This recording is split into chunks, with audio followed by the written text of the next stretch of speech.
Maybe you've been hearing about the new Sparkle machine that doesn't use carbon dioxide canisters to make carbonated water. I'm Erin from TechGadgetsCanada.com, and if you're trying to decide between getting a SodaStream and a Sparkle, here are the key differences that you'll need to know while you're shopping for these devices. An early heads up that if you end up liking this video and finding it helpful, to please hit that like button and give me a sub, because it does help me keep making more videos that I hope everyone out there can watch, enjoy, and learn from. Let's talk about the carbonation process. Sparkles is unique. You'll add a two-part sachet to the machine and close the lid. There's a water tank in the back that will mix with the sachets.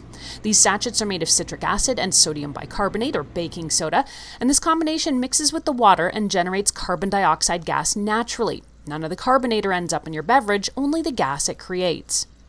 With SodaStream, you do need to buy carbon dioxide tanks, and while you can set up online ordering, you most often need to go to a store to exchange them. When it comes to how much carbonation you want, most SodaStreams give you 3 levels. Sparkle has 5. So which is more environmentally friendly, SodaStream or Sparkle? It's kind of hard to say. SodaStream uses carbon dioxide tanks, but you do get credit for recycling them. Though yes, you do usually have to drive to a store to do it. Sparkle's packages of carbonator, and I've got a couple of them over here, do leave you with small plastic garbage, which is too small for most civic recycling programs, but you could make your own carbonator. Sparkle also uses electricity, where some SodaStreams do not. So which one is better for the planet overall? That's kind of hard to measure. Let's talk about the types of liquid you can carbonate. Sparkle allows you to add flavorings and herbs to your water before it's carbonated. You can do that with Sparkle because the carbonator nozzle never touches the beverage like it does with a SodaStream, so there's no danger of contaminating it. SodaStream warns you to add flavorings only afterwards and to only carbonate water. I feel like adding flavors like herbs and fruit beforehand allows for the flavors to be maybe better infused, and they end up tasting stronger right out of the gate instead of needing to wait.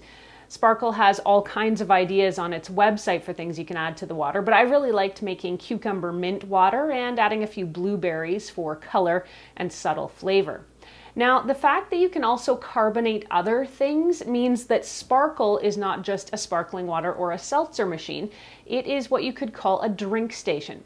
I tried carbonating red wine and cold brew tea. You can also carbonate juices. So Sparkle over here is really quite versatile. Now, SodaStream has been selling flavored syrups for years. I personally have never liked those liquid soda flavorings. I found them to be kind of chemically tasting and artificial.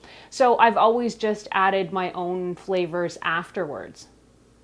Now to the taste. And is there a taste difference between water carbonated with carbon dioxide gas from tanks and water carbonated with sachets of citric acid and baking soda? In short, yes. It's hard to put a finger on because, of course, water is tasteless, but the Sparkle water tastes different than SodaStream water. Less canned, if that makes sense.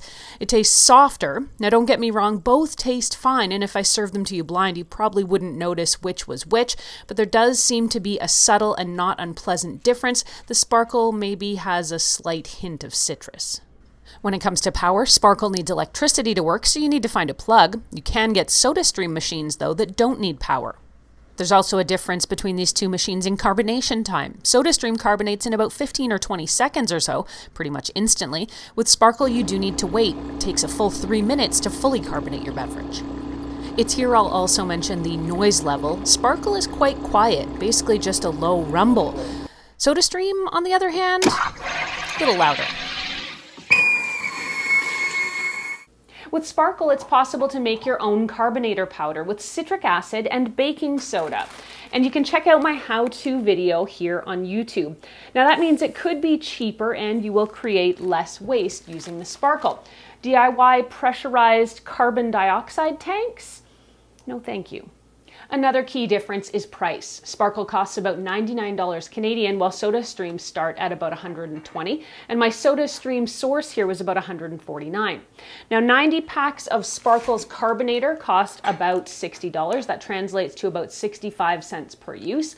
A 60-liter carbon dioxide tank cartridge, by comparison, can be had for about $35. Of course, you do get credit for bringing the old tanks back.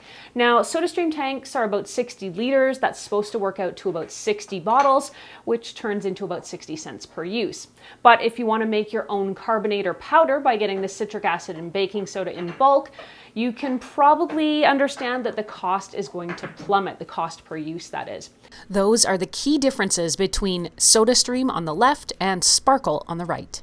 You can read more about the Sparkle versus SodaStream challenge at techgadgetscanada.com, where I've got a full review as well of the Sparkle machine and a how-to video about making your own carbonator.